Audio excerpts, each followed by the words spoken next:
साल 2022 का आखिरी चंद्र ग्रहण आज देश के कई हिस्सों में पूर्ण रूप से तो कई हिस्सों में आंशिक रूप से देखने मिला।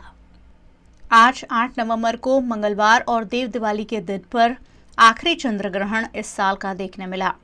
इस चंद्र ग्रहण का सूतक लगने से आज सुबह से ही देश में मंदिर भी बंद रहे। ग्रहण भारत में ज्यादातर हिस्सों में आंशिक रूप से देखने मिला। सबसे पहले अरुणाचल प्रदेश में पूर्ण चंद्र देखा गया।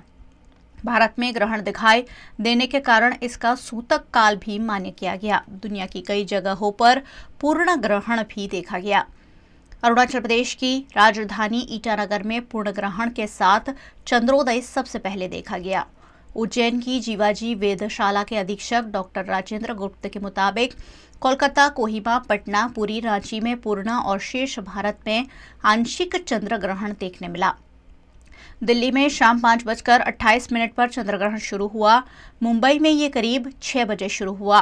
6:20 पर ग्रहण खत्म हो गया।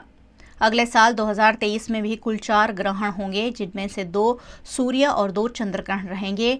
लेकिन भारत में सिर्फ एक आंशिक चंद्र ग्रहण ही दिखेगा, इसलिए आज का चंद्र ग्रहण काफी अहम रहा।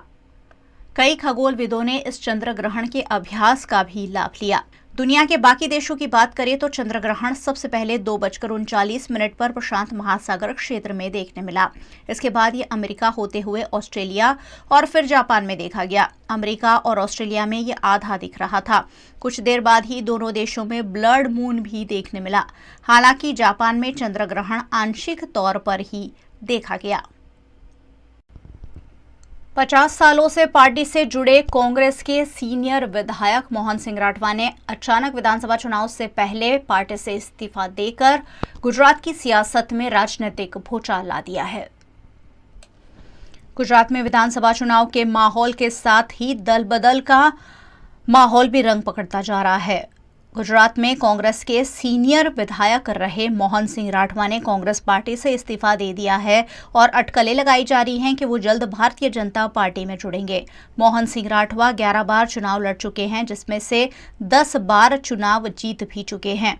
मोहन सिंह राठवा के कांग्रेस छोड़कर भाजपा में जुट जाने से कांग्रेस को चुनाव से ऐन पहले काफी तगड़ा झटका लगा है। 50 साल से कांग्रेस के साथ जुड़े हुए सीनियर नेता मोहन सिंह राठवा के पार्टी के इस्तीफे पर कई तरह के सवाल भी उठ रहे हैं। कहा जा रहा है कि उन्होंने अपने बेटे के लिए भारतीय जनता पार्टी ज्वाइन करने का मन बनाया है। इस मामले कांग्रेस के राष्ट्रीय प्रवक्ता आलोक शर्मा ने मोहन सिंह राठवा पर निशाना साधा।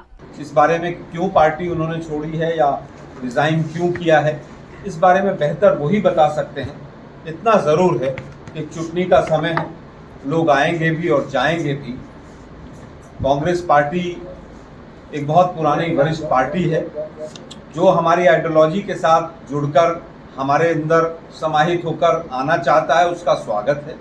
और जिसको लगता है कि उनकी महत्वाकांक्षाएं ज़्यादा बड़ी हैं, उनको हमारी शुभकामनाएं हैं। वो जहां भी जाएं अच्छे से रहें और उनका राजनीतिक भविष्य अच्छा है। आलोक जी, आदिवासी में सबसे बड़ा नाम था उनका, 10 बार 11 बार लड़ चुके हैं वो इलेक्शन, और इस बार तो उन्होंने बताया था कि इस बार वो लड़ेंगे भी नहीं इलेक्शन। तो क्या वजह रही होगी, आप क्या मानते हैं? देखिए, मेरे पास अभी आधिकारिक कोई जानकारी नहीं है कि क्या वजह उनकी रही होगी। ज़रूर कोई ना कोई पारिवारिक क्रिकेट का या उससे कोई रिलेटेड चीज़ रही होगी। इस बारे में बेहतर वही उत्तर दे सकते हैं। लेकिन इस बार मैं आप लोगों को बता रहा हूँ कि कांग्रेस पार्टी सत्ता में आ रही है और गुजरात की जनता का पूरा आशीर्वाद हमें है।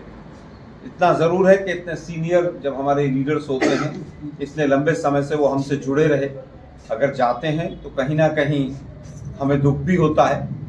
लेकिन इस बार गुजरात की जनता भाजपा सरकार से, भाजपा के भ्रष्टाचारी मॉडल से त्रस्त है और कांग्रेस पार्टी को पूरा आशीर्वाद गुजरात की जनता का मिल रहा है।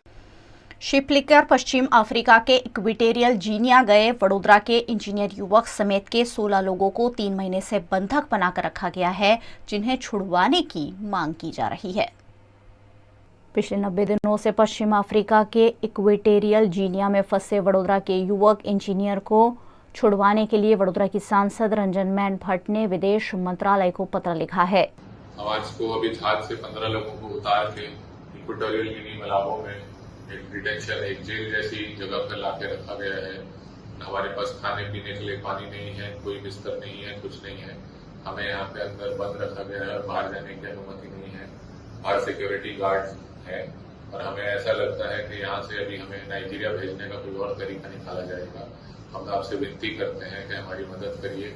हमारी फैमिलीज हमें चाहती हैं, हम वापस आए, हमारी मदद करिए और हम सबको प्लीज घर वापस लाइए, घर वापस लाइए। गवर्नमेंट ऑफ इंडिया से हमारी विनती है कि गवर्नमेंट ऑफ इंडिया करें, हमारी मदद करें, वही कर सकते हैं हमारी मदद और हमें घर सेफली वापस लाएं। इंजीनियर की पत्नी ने भी सरकार को इस मामले जल्द से जल्द ठोस कदम लेने की विनती की है। दरअसल वडोदरा के अलकापुरी के चीकूवाड़ी की सुवर्णपुरी सोसाइटी में रहने वाले हर्षवर्धन शौचे फरवरी महीने में इक्वेटोरियल गिनिया गए थे, तब ये घटना घटी थी। उनके शिप के साथ कई लोगों को हिरासत में ले लिया गया है। इस घटना को 3 महीने बीत गए हैं, लेकिन अब तक दंड भरने के बावजूद इन युवकों को छोड़ा नहीं गया है। ऐसे में सभी युवकों के परिवारजन परेशान हैं। इन सभी को छोड़े जाने की मांग की जा रही है। जिस कंपनी का शिप लेकर ये सभी गए हैं, उस कंपनी द्वारा इक्वेटोरियल गिनिया को दंड भी भर दिया गया है। उसके बावजूद 3 महीने से अवैध रूप से इन लोगों को हिरासत में रखा गया है। इस मामले जल्द से जल्द ठोस कदम उठाए जाने की मांग हर्षवर्धन की पत्नी स्नेहा शौचे ने की है। हर्षवर्धन शौचे जो है वो सेकंड इंजीनियर जो ship MT Idun heroic Equatorial Guinea country में अरेस्ट की गई है 3 महीने से।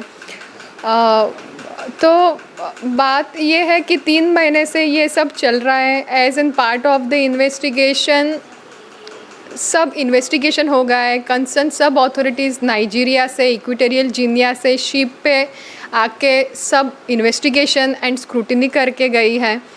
जो documents as an part of the investigation चाहिए वो सब दे दिए हैं। शिप पे भी कुछ नहीं है, वो भी इन्वेस्टिगेशन हो गया है। 11-12 लोगों को इक्वेटोरियल गिनिया में 2-2.5 महीने से एक रूम में रखा था, उनका भी इन्वेस्टिगेशन कंटिन्यूअसली चल ही रहा है। अभी परिस्थिति एकदम से ऐसा as an part of investigation Equatorial Guinea country में जो फ़ाइन भरना था वो भी 20 दिन से हो गया है और 15-20 दिन से एकदम कुछ अपडेट नहीं था, but government is already working on it. हमको पता था टाइम ज़रूर लग रहा है पर जल्दी ही ये लोग घर वापस आएंगे, पर 15-20 दिन से कुछ नहीं था और एकदम से 4 नवंबर को हमको संदेश ऐसा मिल रहा है कि अभी शिप एंड क्रू मेंबर्स का कंट्रोल जो है वो नाइजीरिया ले रही है। तो वो पता पड़ नहीं रहा है अभी कि वहाँ पे लेके जाके क्या करेंगे क्या नहीं। तो गवर्नमेंट को रिक्वेस्ट यही है कि बहुत साथ सहकार रहा है, काम कर ही रही है, मिनिस्ट्री, पीएम ऑफिस हर एक काम कर रहे हैं, पर आज की परिस्थिति को मान दे के ऐसा लग रहा है कि सब क्रू मेंबर्स को इक्वेटोरियल गिनिया से रेस्क्यू करके उनके घर वापसी करवा दो। नाइजीरिया में फंसे वडोदरा समेत के युवकों को छुड़वाने के लिए वडोदरा की सांसद रंजनबेन भट्ट लगातार प्रयासरत है। इस मामले उन्होंने विदेश मंत्रालय को पत्र भी लिखा है और टेलीफोनिक बातचीत कर मामले का जल्द से जल्द हल निकालने की मांग की है। નાઇજીરિયામાં આપણા ઇન્ડિયન 16 યુવકો એ શિપમાં ફસાયા છે। આમ ટોટલ 24 છે પણ ઇન્ડિયાના 16 છે અને એમાંથી એક પરિવાર આપણો વડોદરાનો છે દીકરો અને એ પરિવારે ગઈકાલે જ મારી સાથે સંપર્ક કર્યો। તરત જ વિદેશ મંત્રાલયમાં મેં પત્ર પણ લખ્યો છે અને ટેલિફોનિક પણ વાત કરી લીધી છે। આપણી સરકાર એ દિશામાં લગભગ 1 મહિના ઉપરથી કામ કરી રહી છે। આમ તો વડાપ્રધાન નરેન્દ્ર મોદીજી વડાપ્રધાન બન્યા પછી વિદેશમાં આપણો કોઈ પણ ભારતીયને કંઈ પણ તકલીફ હોય આપણું વિદેશ મંત્રાલય એ તાત્કાલિક કામે લાગીને એ પરિવારને મદદ કરીને પોતાના વતન પરત લાવવા માટેની ચિંતા કરતું હોય છે। આ વિષયમાં પણ આપણું મંત્રાલય એ દિશામાં કામ કરી રહ્યું છે અને મેં પણ પત્ર લખ્યો છે કે વડોદરાનો યુવાન તો લાવવાનો જ હોય પણ એની સાથે આપણા 16 ભારતીયો એટલે કે 15 ભારતીયો જે જોડાયા છે એ પણ પાછા આવે એવી મેં વિદેશ મંત્રાલયને રજૂઆત કરી છે. હું પરિવારને સાંત્વના આપું છું કે તમે ચોક્કસ દુઃખી થાવ જ થાવ, પણ ધીરજ રાખજો. આપણું વિદેશ મંત્રાલય ત્યાંની એમ્બેસી, ત્યાંની મંત્રાલય ત્યાં વાત કરીને કઈ રીતે આપણા દીકરાઓને પાછા લવાય એ દિશામાં કામ કરી રહ્યું છે. તમે ચોક્કસ ધીરજ રાખશો. वडोदरा के कोयली में कॉन्ट्रैक्ट बेस्ड कंपनी द्वारा चलाए जा रहे आरएमसी प्लांट के चलते यहां के निवासियों को कई तरह की बीमारियों समेत की समस्याओं का सामना करना पड़ रहा है, जिसका कलेक्टर कार्यालय में विरोध किया गया. गुजरात के वडोदरा शहर के कोयली में Megha engineering and infrastructure limited द्वारा आरएमसी प्लांट चलाया जा रहा है. रिहायशी इलाके में कार्यरत आरएमसी प्लांट की वजह से यहां के निवासियों को कई तरह की दिक्कतों का सामना करना पड़ रहा है, जिस पर स्थानीय निवासियों ने कलेक्टर कार्यालय में आवेदन देते हुए मामले पर आपत्ति जताई है.